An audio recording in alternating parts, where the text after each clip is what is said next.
I felt like Jacob imprinting on Renesmee when I watched Woody Harrelson in the first Hunger Games movie.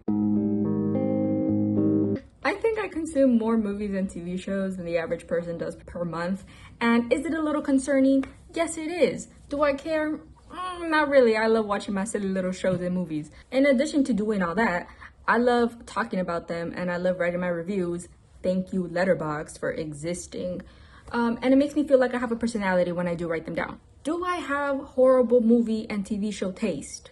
Yes, that is just a fact, all right? Sometimes I like things that are just so horribly bad, but sometimes I feel like I like really good things, all right? Let's do a rapid fire review of everything that I watched in the month of May. I'm gonna try to keep the reviews under a minute because I think if I have more time to talk, then I'm never gonna stop talking and then I'm never gonna edit the video and it's never gonna be published. Okay, let's get started. We're gonna start with the movies first, all right? Okay, first one is Mitchell's vs. the Machines. This was actually my second time watching it. The first time I watched it, I was a little opposed to watching it because I was like, I don't like the art style. I'm not gonna like the movie. Like, I'm not gonna like it. But I ended up watching it and I ended up loving it. It was so funny. Some of the humor wasn't for me, but I thought it was really funny and I really loved the Robot Brothers, Deborah Bott and Eric, or what were their names? Eric and Deborah Bott. I love them. They are the best part of the movie. If I could have a movie of just them, I would watch it. I say it's a solid 4 out of 5 stars. Okay, next one, Miss Saigon 25th Anniversary Edition. This was a rewatch also, and I wanted to show my mom what Eva Noblezada sounded like because I really like her voice and I really love Eva Noblezada, and I really only watched this pro shop for Eva Noblezada.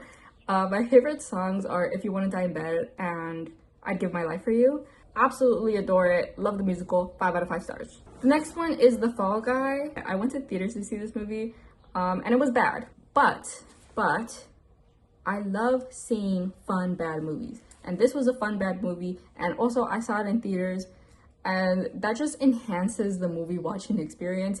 I don't understand why people say movie theaters are dying, because movie theaters are literally the best place on earth. I'm never gonna rewatch this movie, but it was fun, so 2 out of 5 stars. Mean Girls the Musical. This was also a rewatch because I wanted to see the music again. I love musical numbers. I love Renee Rapp. Renee Rapp, please call me. 3 out of 5 stars. Next one, Edge of 17. I've seen this movie multiple times, and the first time I saw it, I didn't get it. I didn't like it at all. I think I give it like a 1 out of 5 stars. Every single rewatch after though, I've been the biggest Nadine supporter. Me and Nadine, we're like this. If she does something wrong, no she didn't. I love rewatching the movie every once in a while. 3 out of 5 stars. Next one, Idea of You. This was just a bad movie. It wasn't even a fun bad movie like The Fall Guy. This was just a bad movie. Because it's based off a Wattpad, I didn't have high expectations going in. Is it based off a Wattpad or did I imagine that? No, because that one actor, he's gotta be Harry Styles, right? It's a Harry Styles fan fiction. This is like the 3rd time someone's made a movie out of a Harry Styles fan fiction. 1 out of 5 stars. Next one, Cabaret London Recording. I've seen the Cabaret London Recording so many times. The first time I saw it was in 2020 during quarantine because I saw a random TikTok of it and I was like, what is that? And everyone's like, you should go in blind. And I went in blind and it was the best experience you could ever have. I don't know if it's the best experience I've ever had. Can't talk that for seeing that. You know, I started here. Where else did I go? I just did watch Cabaret after watching Cabaret London Recording. So I was like, hey, we had this. I didn't like the movie, but I did like Liza Minnelli as Sally. She was right? I remember, I watched it I watched the musical first. I love musicals. I've seen it so many times I've lost count. It's been 4 years since I saw it the first time. 5 out of 5 stars. Go in blind if you ever want to watch it. Rise of the Planet of the Apes is probably the best movie out of the trilogy. I saw this movie when I was like 7 years old and I didn't remember a lot of things other than Caesar knows sign language. I didn't know he spoke. I forgot he started to speak. It was a really good movie. I really like the first one. I think it's the best one in the trilogy. 4 out of 5 stars. Next is Dawn of the Planet of the Apes, which is the second movie in the Planet of the Apes trilogy. This movie had me stressing the entire time. I just remembered, oh my god, this movie had me so stressed. I was literally like, the whole time. It was, what's that ape's name? Koba? Anyway, I didn't think this movie was as good as the first one, and because I gave the first one 4 out of 5 stars, this one gets 3 out of 5 stars. Next is War for the Planet of the Apes. This one was honestly the most boring one out of the trilogy. I'm not the biggest fan of fight scenes. The only redeeming quality of this movie was that Maurice was still in it. You know, I thought Maurice died in the first movie and I was so sad, and I was like already mourning his character. But he was alive the entire time. I don't know why I was so worried for him. But Woody Harrelson's in the movie. I really like the roles that Woody Harrelson takes up, and I think that's just because I saw him in the Hunger Games when I was 10 years old, and he imprinted on my mind. I felt like Jacob imprinting on Renesmee when I watched Woody Harrelson in the first Hunger Games movie. In my head, that's father. Anyway, did I rate the movie? Did I rate the movie already? This one got like a 3 out of 5 also. Next one, Kingdom of the Planet of the Apes. I went to theaters to watch this movie. It's not by the same director, which should have signaled me that it wasn't going to be as good, because it wasn't as good. I like the little references to the original trilogy though, but I didn't really like it. I don't think you know what? Right now I say I don't think I'd watch any future Planet of the Apes movies, but that's a lie, because as soon as it's out in theaters, I'm seated. I love watching movies. So as much as I didn't like it, I'm probably gonna watch the rest if there's more. 2 out of 5 stars. Next, we have The Great Gatsby. It's been on my watch list for a really long time, and I've just never been motivated to watch it because it just seemed like a boring movie. The movie was okay. I mean, it's not like the best movie ever created, and it's not a horrible movie. I didn't know that Nick Carraway was gonna be Tobey Maguire. That was a shock. I don't know. Anyway, I give it a 3 out of 5 stars. I don't think I'd ever rewatch it. Next, we have Sing Street.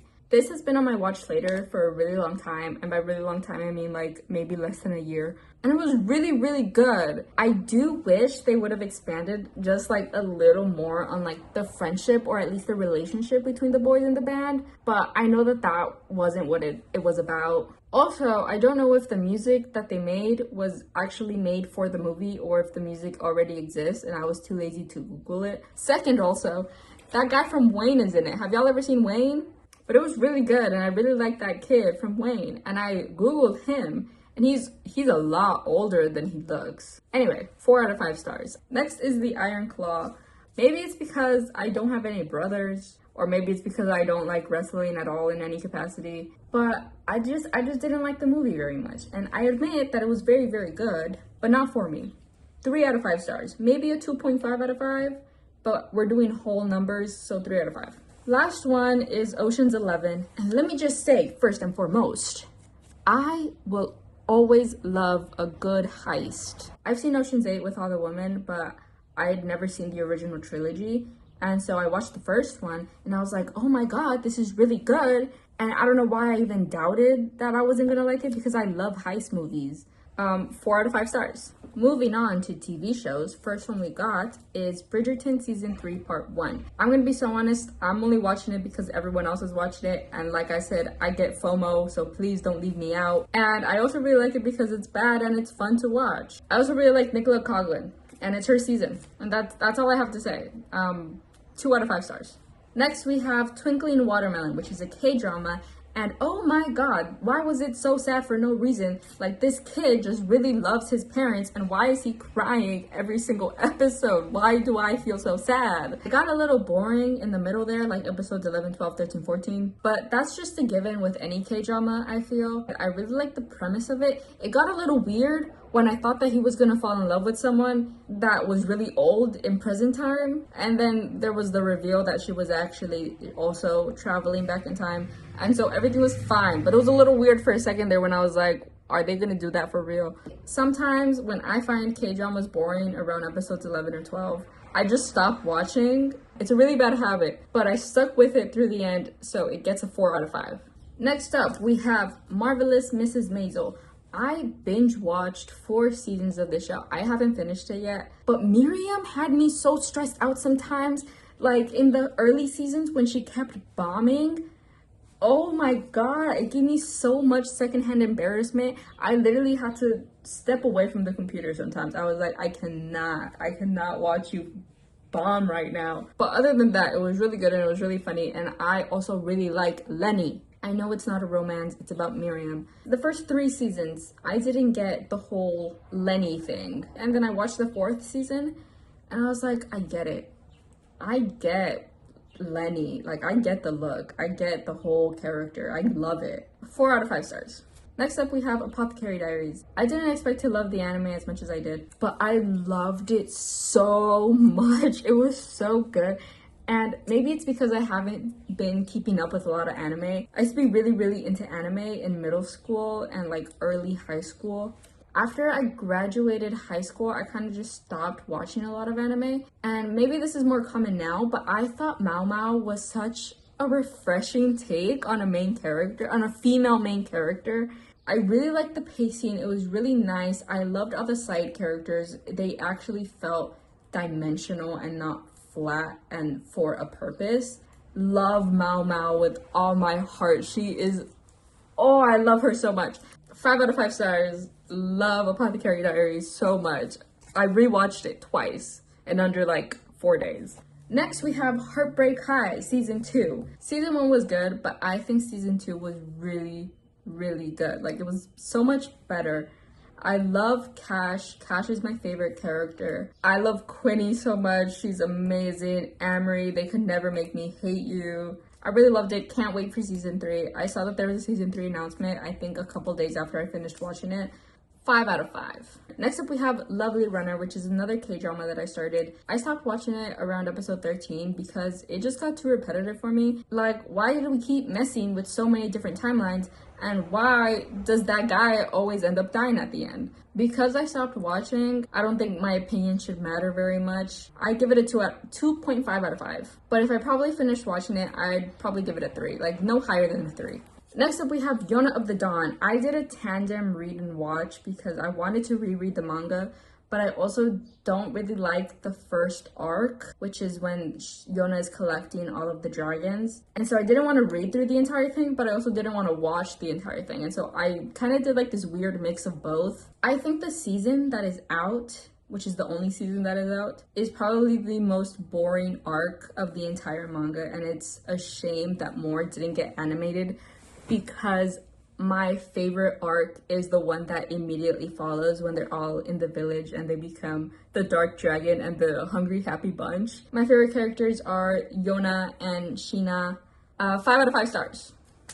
Obviously 5 out of 5 stars. Next is NewNewWho, and I call it NewNewWho because NewWho was 2005. I've watched Doctor Who since I was in 6th grade, aka the most formative years of your life. And I've never been able to get it out of my head. I rewatched the entire New Who series every year. I think Ncuti is an amazing doctor. The first couple of episodes were a little, not iffy because I like Doctor Who anyway, but I don't think the babies on the spaceship was a good episode. I'm gonna be straight up. I don't think that was a good episode. And I really like Ruby Sunday's English accent. I don't know where she's from, but I really like her accent. 5 out of 5, obviously, because I'm biased. Final TV show, and I wouldn't really call this a TV show, it's more of like a series because it's on YouTube, but The Amazing Digital Circus. There's only 3 episodes, 2 episodes out, maybe 3 episodes, I don't remember. I ended up liking this more than I thought I would. I'm really interested in the whole world and like how it works. And I also really like the ensemble of characters. I like how Jax is literally just evil, like he's just a bad person, and I love that. I'm really excited to continue watching. I don't have a lot to say other than it's really interesting and I like it. So 5 out of 5 stars. That's it for TV shows, and now we move on to literature. And let me just say, all right, I read a lot. I've been an avid reader since I was 10. I don't know what happened to me this year. I just can't get myself to read a book. I've only read 3 books this year. Isn't that crazy? Anyway, first thing I read this month, Yona of the Dawn. I read 84 chapters. I know there's like 250 chapters out there. I was once caught up in 2021. Right now I'm on chapter 84. Hopefully by the end of June I can catch up. But last thing I read is that I didn't like the way things coming out. Like, why did you go back to the and why would you leave that sooner? Why would you leave that sooner? Like, yeah, maybe that was a horrible thing. That was bad. You can't go in jail for the government. You had to run up in front of her. His daughter was especially 16. Like, girl. And it was second to work with you? I don't know. Maybe I just made it the time and actually do that. Anyway, I really like Yona of the Dawn. It's one of my favorite mangas.